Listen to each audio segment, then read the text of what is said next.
Okay, so today is Wednesday, October 21st, and today we're going to be starting Chapter 10, Plug and Play, okay? And yeah, this is, I often give the analogy that my wife, when strawberries come out, strawberries are her favorite fruit. When peaches come out, peaches are her favorite fruit. When what are those things? Blueberries? Not blueberries. Yeah, blueberries come out, blueberries are her favorite fruit. When raspberries come out, raspberries are her favorite fruit. So at any given time, those are her favorite fruit.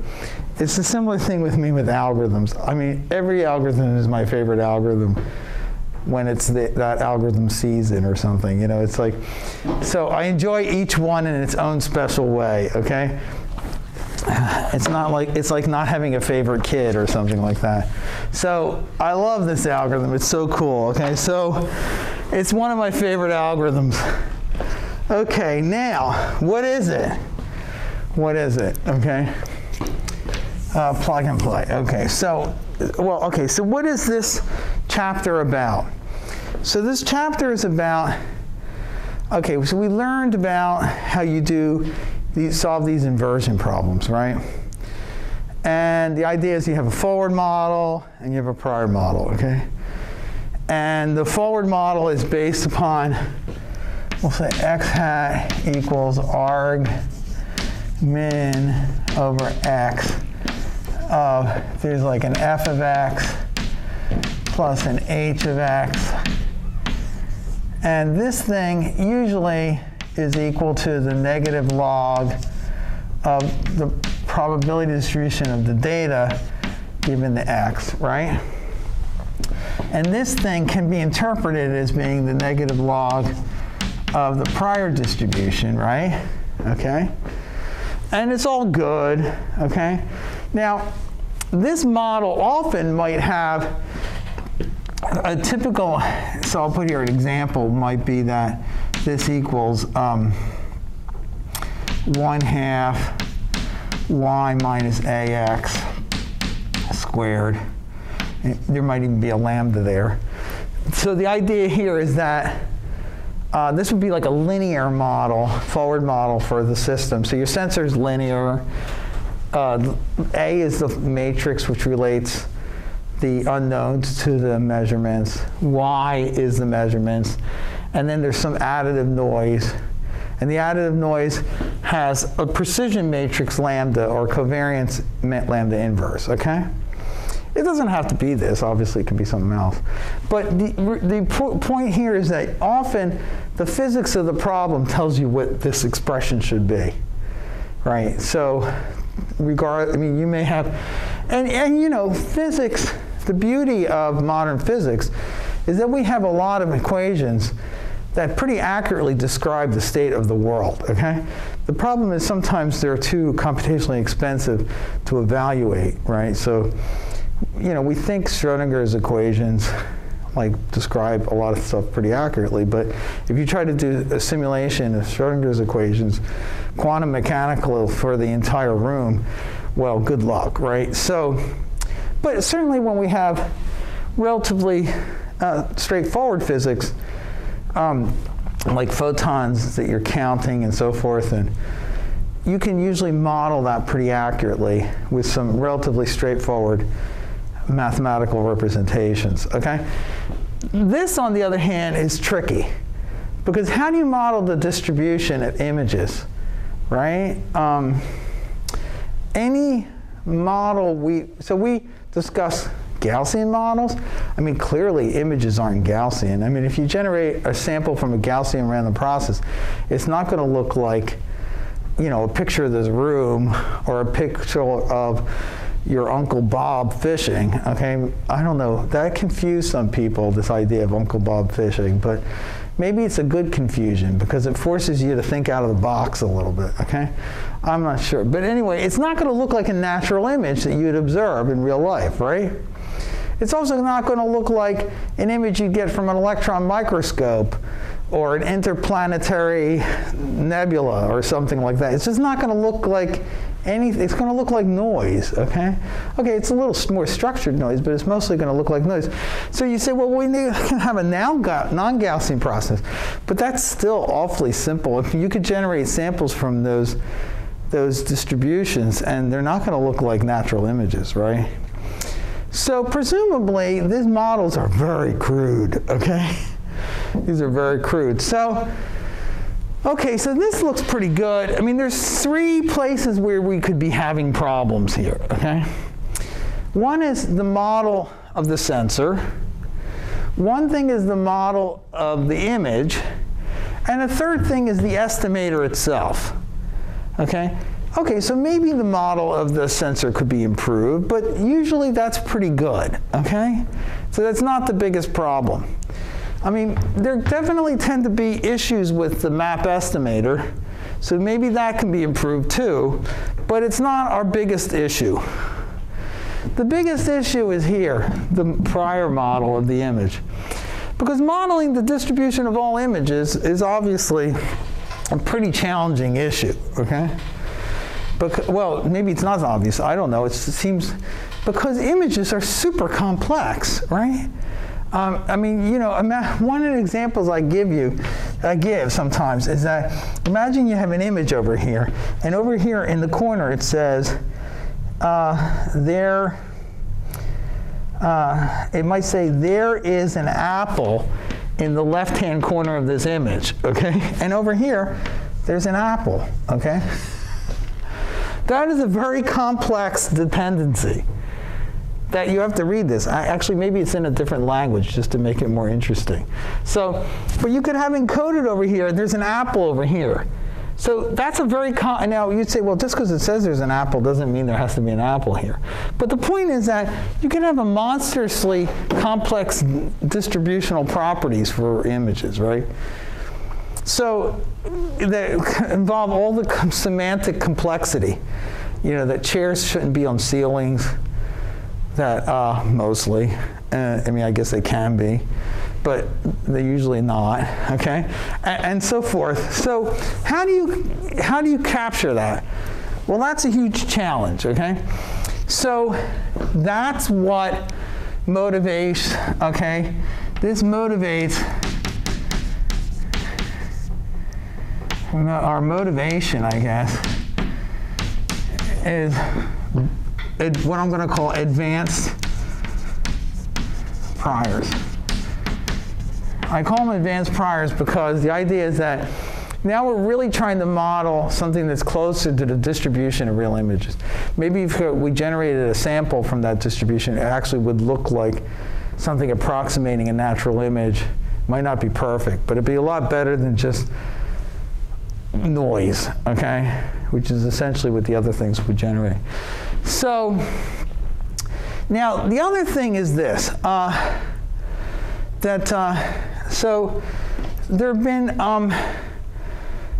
sort of two views, two approaches,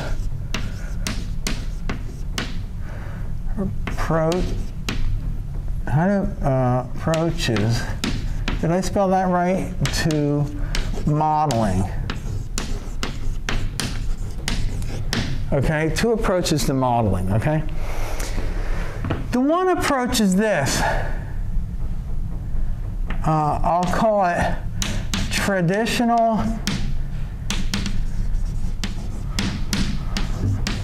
what you might call physics model.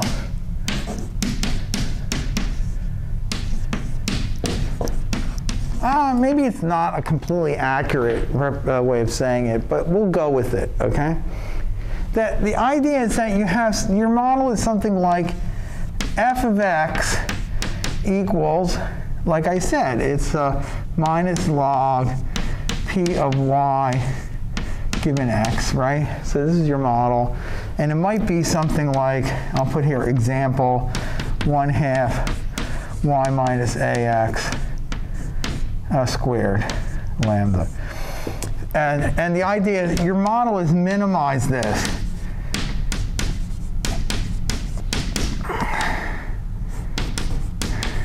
okay?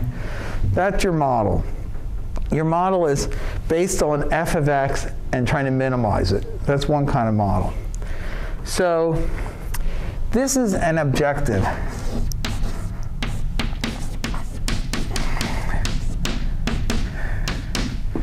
Okay? So so in the notes, the way I do it is like this. I draw this like this. This is x.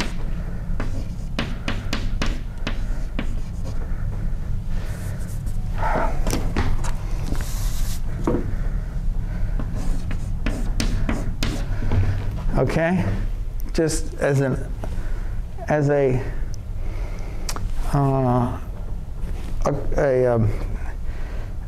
icon, I don't know, as a memory, as a thing to just remind you that the idea here is we're trying to minimize something, okay? It's symbolic. Okay, then the second approach is I'm kind of running out of space. I kind of don't want to have to do this. Okay, it's a little bit like not beautiful, but what I'm going to do is this. I'm going to erase this, and then I'm going to have f of x like this. Okay, and it might be f of x equals minus the log of p of y given x. I'm just trying to consolidate visually so that I can keep these together. But the other kind of model that is of growing importance, okay, so is what I call sort of an action model. Okay, so this is a goal, and this is a process. So here, the idea is that you have like some kind of box, okay? And you put an x in, and you get f of x, and it puts out a y. Okay, so if you hang around algorithm people a lot, you'll find that this is actually, action models are like what people historically have done.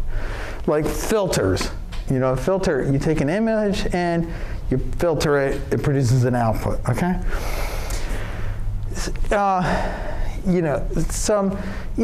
Often when you're processing data, particularly in an applications-oriented design, you'll have like environment, you'll have a recipe.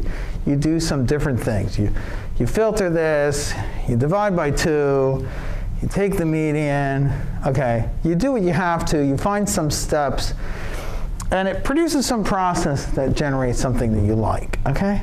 So that's a process-oriented kind of method. It's an action, okay? But this is, what we've been talking about in this class is actually not so traditional. It's sort of traditional, it's sort of not traditional. It's traditional in the context of inverse problems, but it's not really the traditional thing in terms of what people really do in real life. Because this thing tends to be one step removed. You have a model which is some kind of cost function, and then the goal you have to do is optimize it. So you have 2 steps here. You have to define the cost function, then you have to optimize the cost function. Here you just do something, okay? Now, the reason I think people like this traditional model, even though it's more work, because you have 2 steps here and you only have 1 step here, is the problem with this approach is you don't know what to do, okay? You're like, okay, let's do something. Okay, what do I do? Oh, I don't know. I mean, you know, and you say, well, we filtered it and then we divided by 2. And you go, oh, well, we divided by 2 and then we filtered it. And you're like, well, who's right? Okay, so it seems the word heuristic comes to mind, okay? And heuristic isn't a bad thing. Heuristic means something you do, or ad hoc, okay? Ad hoc is something you do for the purpose of achieving a specific outcome, okay?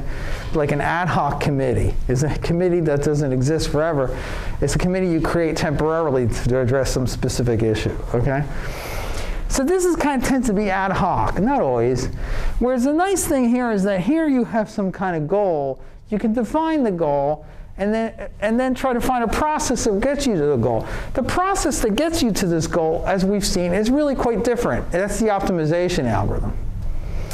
And I'm getting a little philosophical, but you know, unfortunately, you don't really have too much choice other than to just leave the classroom, because I can talk about whatever I want when I'm up here. But in life, you find that there's a lot of things that divide up into these two categories, right? Things that are process-oriented and things that are goal-oriented, right? Or maybe I'll put goals here and processes here, okay? So, you know, like a goal is, I don't know, make a lot of money, okay? A process is sell widgets, okay? And maybe selling widgets helps you make a lot of money. Maybe it helps you lose a lot of money. It's hard to say, okay? Or you can have like, you know, things, and some people tend to be more process-oriented, I feel. You know, they're like, oh, I like the process. I like filling out the form, showing up to the committee meeting, things like that, okay? And that could be a good thing, and it could be a bad thing. And some people are more goal-oriented, like you know, like let's make the world a better place, okay? Or let's invade Northern Ireland, which would be like the Vikings or something like that. I don't know. So you can have different kinds of goals. Some of them might be good, some might be bad, okay? And you can have some different kinds of processes, and some of them might be useful for achieving goals, and some of them may just cause you to spin in circles, okay? So there's pluses and minuses to both viewpoints of the world. Now, the thing that is really sort of tipping the balance recently in the signal processing space is deep neural networks, okay? There's a lot of modern processes that really work well for certain things. Deep neural networks, you might say, well, deep neural networks are based on optimization, but that's only for training. In the end, you just have some kind of thing. You put it in the deep neural network, and something comes out the other end, okay? So the question is, how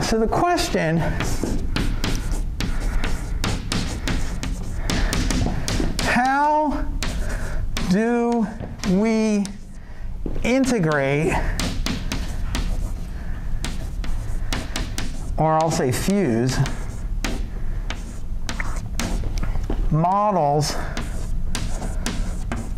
based on goals and processes?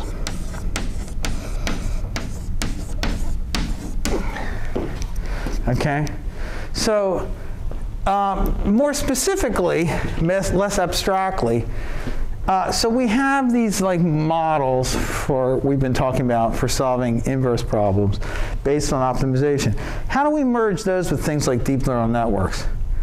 Because deep neural networks don't seem very compatible with this framework, okay?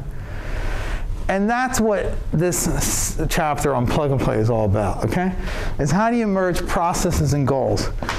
Okay, so that's the context. Now, let me lay out something more specific. Okay, so are there any questions about that? Does that seem reasonable? Okay, so I'm going to rewrite this, even though I have it already written down, because I want to put them all in the same place. You have f of x. I want to write this neatly so it's legible. This is f of x plus h of x. There's nothing like a clean blackboard. It's one of the most beautiful things in life, really. So then you have, okay, now we've learned that we can have the ADMM algorithm, right? So, because now you guys are all experts on the ADMM algorithm. In fact, you're so good at it, you're going to help me write it down because I forget it. Hold on.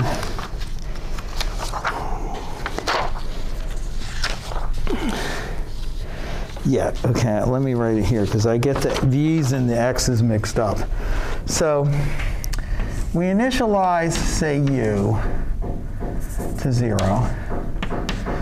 and we initialize v to 0, okay, and then we repeat. And the algorithm is this. X goes to f of v minus u, and v goes to h of x plus u, and then u goes to u plus x minus v, right? Correct? Now, where we define the proximal maps, and by the way, this isn't the same map. This isn't max may posterior. That's just map like a proximal map like a function. The proximal functions. F of v is equal to the arg min over x of f of x plus 1 over 2 sigma squared x minus v squared, and h of v is equal to arg min over x of, I'm going to flip the order of these, 1 over 2 sigma squared x minus v, right, did I mix, yeah, or v minus, no, it's v minus x squared plus h of x. Let me see if I wrote that correctly. Yeah, that's good. Okay. And these are proximal maps, okay? And now everybody remembers what these proximal maps mean, right? So, let's assume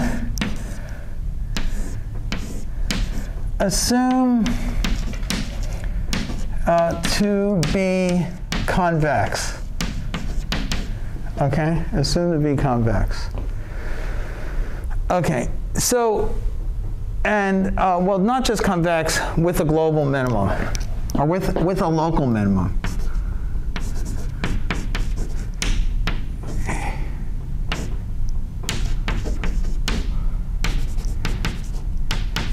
Actually, I could, if the minimum's local, then it has to also be global, so it's the same thing. Okay. All right.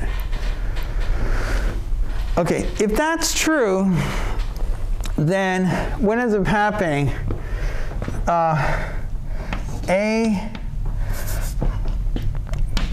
Conclusion. I'm not sure that's the best word, but I'll use it anyway. That ADMM converges to X star equals V star, okay? Okay, so I'll put sort of the limit as t goes to infinity, whatever t means. There's no t there, but you know what I mean, right? Of x equals this. So if you run this, you can prove, okay, that, in fact, honestly, a little bit, we're going to actually prove some of this later. So it may even seem that our reasoning is a little circular, because we're assuming there's a so-called begging the question. So like we're assuming the result. But if you actually go back and look, you'll see that we didn't cheat, okay? That when we go to prove it, we won't have used anything that resulted from the assumption that it worked, okay? So, but I'm telling you, we're going to find out. Listen, this is foreshadowing in a movie, okay? That the killer is going to be Mr. Colonel Mustard in the library with the candlestick, okay? That, like, this is going to converge. So if this is convex with a local minimum, then this algorithm is provably convergent. Where this algorithm is defined by these updates together with the definitions of the Fs.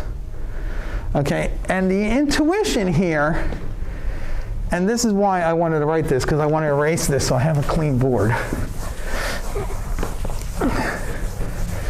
The intuition here is this, and I've sort of talked about this already, but I'll talk about it again.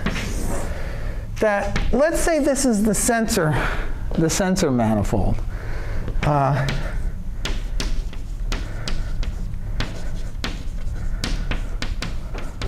Okay, and let's say this is the data manifold.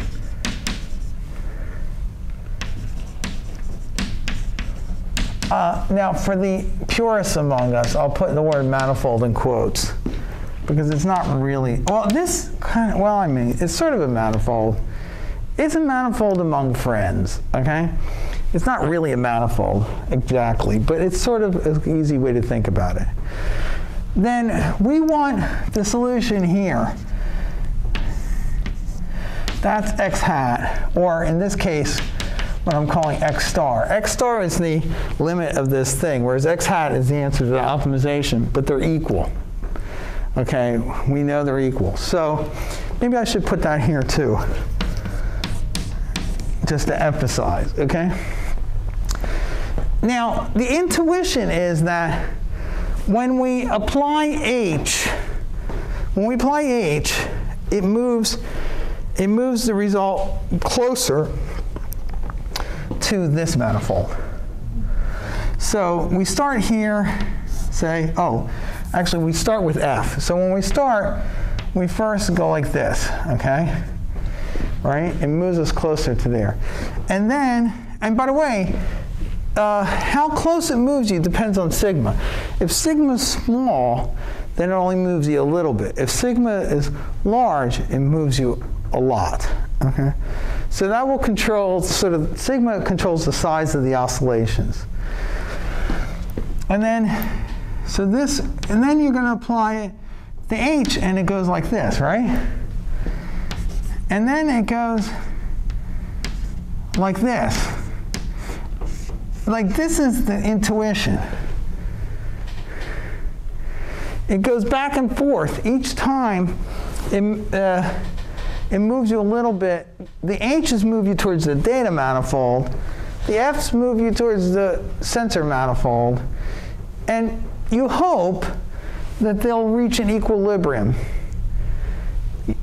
Fortunately, there's a theorem which says they will, okay, if F and H are convex functions. And remember, these manifolds are really the locations where H are small and F are small, okay? So that's the intuition, okay? Now, is there any questions about that? Okay. So everybody's got this, right? Now, this is just ADMM, right? Okay.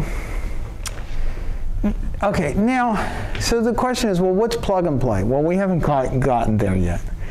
There's one other piece that we need. Interpretation.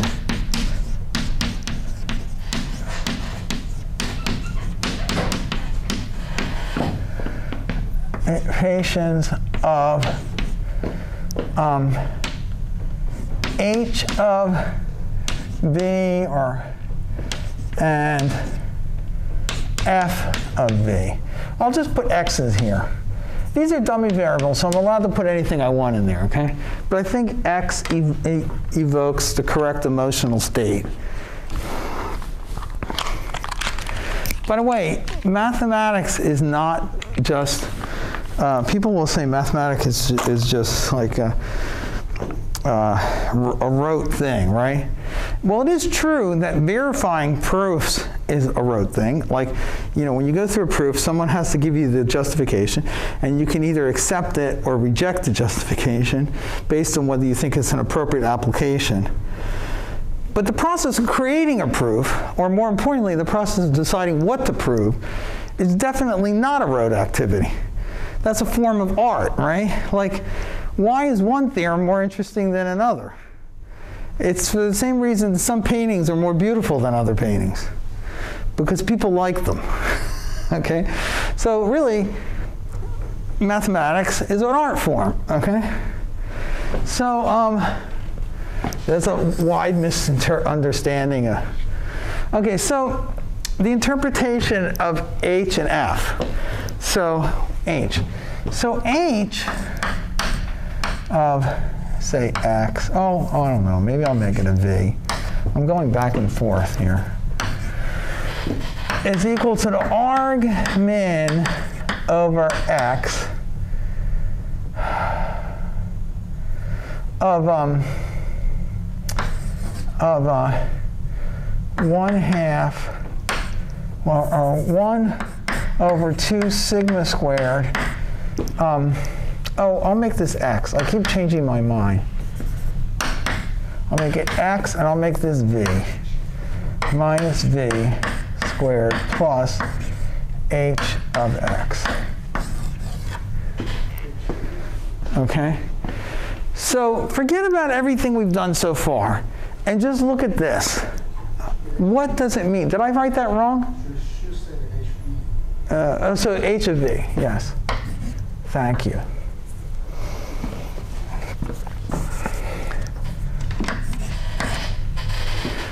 What is this? I mean, what is an interpretation of this thing? The spring. Excuse me? The spring. That's one interpretation. Right, that this is a minimum energy where you're trying to minimize H subject to the springy constraint on X, okay? But there's another, if you just sort of blink your eyes, there's another interpretation. Kind of like a negative log of a Gaussian prior. Excuse me? Kind of like a negative log of a Gaussian prior model. Yes, except for it's not a prior, it's actually a forward model. Forward. Yeah. No, so this thing, okay, so I'm afraid to use the same letters because it's going to confuse you, okay? So we can have what I'll call a synthetic model.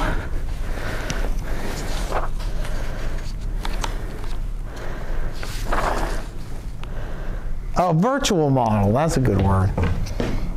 Virtual model. A virtual model, okay? So there is no, over here, F and H represented actual models of some physical process we were trying to solve. But here we're just making up a make-believe model, okay? The model is this, that X equals V plus W, where W is white noise with variance sigma squared, okay? In that case, the probability distribution of X given V, right, minus the log is going to be equal to 1/2 sigma squared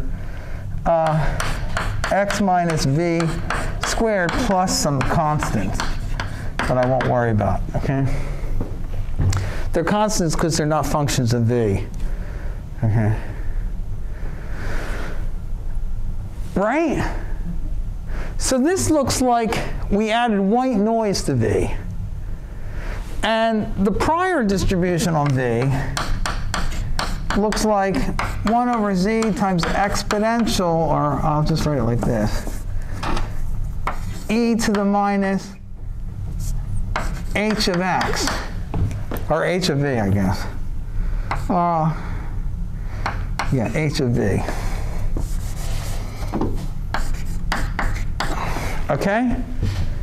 Which is the same prior model we had over here for our other problem, right? So it looks like h of x looks like it's computing. This is what's, it looks like the map being the maximum a posteriori, map denoiser.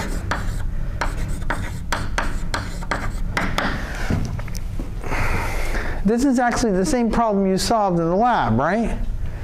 It's a map denoiser. The actual, and the noise is additive white Gaussian noise. Now you didn't really actually, this didn't happen. There was no real Gaussian noise that got added to anything. It's just an interpretation of this equation, right? So, but the point is, I'm going to erase this. So interpretation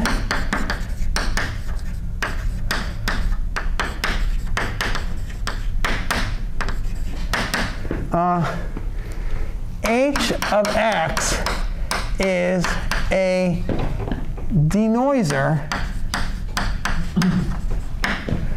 designed to remove additive Gaussian noise with variance sigma squared. Okay? So that's kind of interesting, because we don't have to actually, I mean, this is a way of denoising it, but honestly, you guys implemented the denoiser for a lab, right? And it didn't work that great. There are much better denoisers, right? And you can go out and get denoisers, but, so I'll put here, but there are lots of denoisers. There are lots of better denoisers, right? So what are some of the better denoisers? There's actually a thing called BM3D, which you can actually get in Python or C. There's a thing called non-local means, okay? But then there's also lots of CNN, ResNet denoisers that you can download. The problem with these is you have to train them. These don't have to be trained. Actually, you know, it's interesting. In the past year, I've heard people state in public forums that should know, because they're from industry people who are pretty focused on these issues, that BMD3D is still considered the state-of-the-art for, and it's been around for quite a while, it's considered the state-of-the-art in denoising for for an algorithm which doesn't have to be trained, basically. And it's reasonably fast. So, okay, so maybe you can see where we're going here. So the idea is that here is plug and play, okay? Plug and play is stupidly simple, okay? What you do is just replace this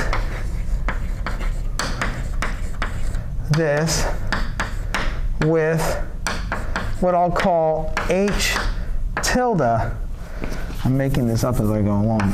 H tilde of V, okay? Denoiser. Okay? So you could replace it with BM3D or one of these other algorithms, okay? If you're going to train it, though, now actually, I want to give an interpretation of h of x and f of x, so I have to get back to f of x. So, but let me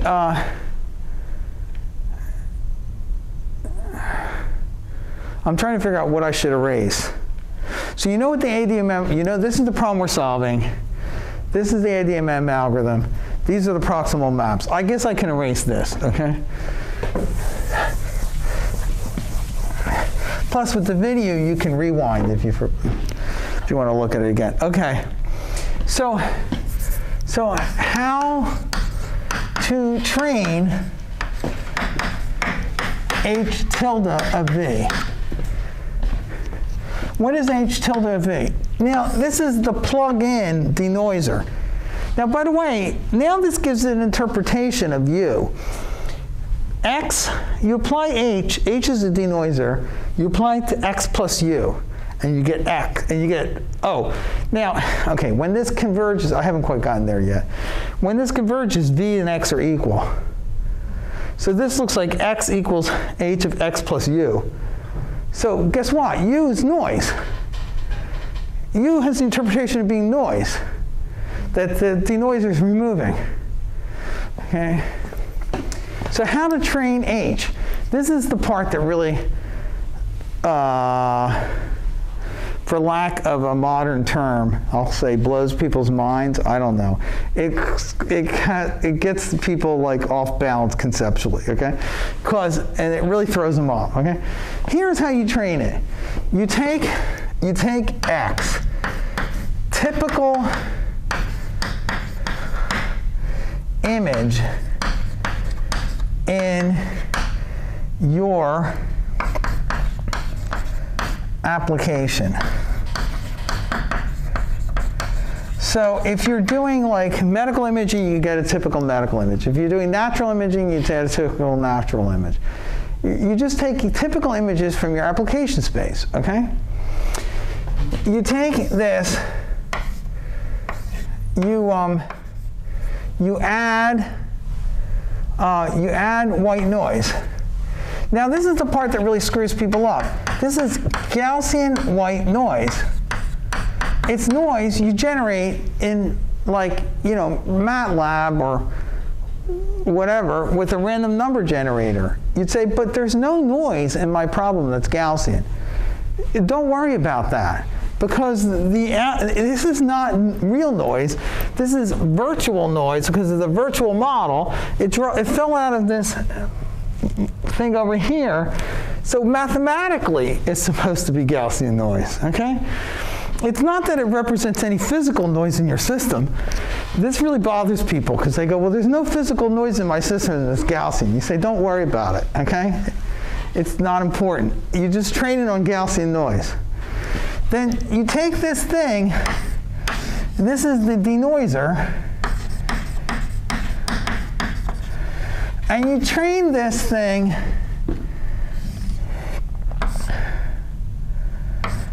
using some loss function. Like, I don't want to make this too general. This might be mean square error, okay? It doesn't have to be. It could be some other loss function. But the point is that you want to make these two things small, and then this is theta, okay? So this is how you train. You train the denoiser to remove synthetic Gaussian noise that you add to your typical images. The interpretation of this is this. This is the data manifold that I keep talking about. If you give it a point in the space, which is a point on here, plus some noise, it's like you're giving it a point in a sphere around the manifold. And you're saying, and you're teaching this algorithm to map it back to the manifold. So essentially, by being able to remove noise, the denoiser has learned what the manifold shape is implicitly through the process of teaching it how to remove noise. By the way, prediction is the flip side of modeling, okay? So this is like prediction. You've trained the predictor, the denoiser, to map your noisy image to a point on the manifold, okay? And then you plug it into here. Now, we're out of time, and I didn't quite get to the point of explaining what F is. F also has a separate interpretation. Let me just write it down real fast. What is the interpretation of F? the interpretation of H is more important, but F also has an interpretation. F of V is equal to arg min over x of f of x plus 1 over 2 sigma squared x minus v squared. So what's the interpretation of this? Well, F plays the role of a forward model, but what does this play the role of?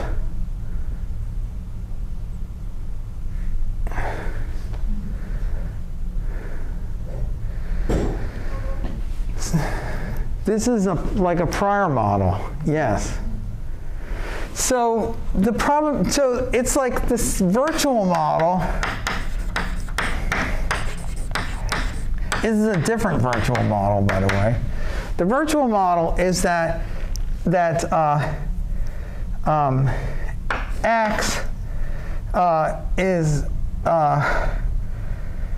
is distributed as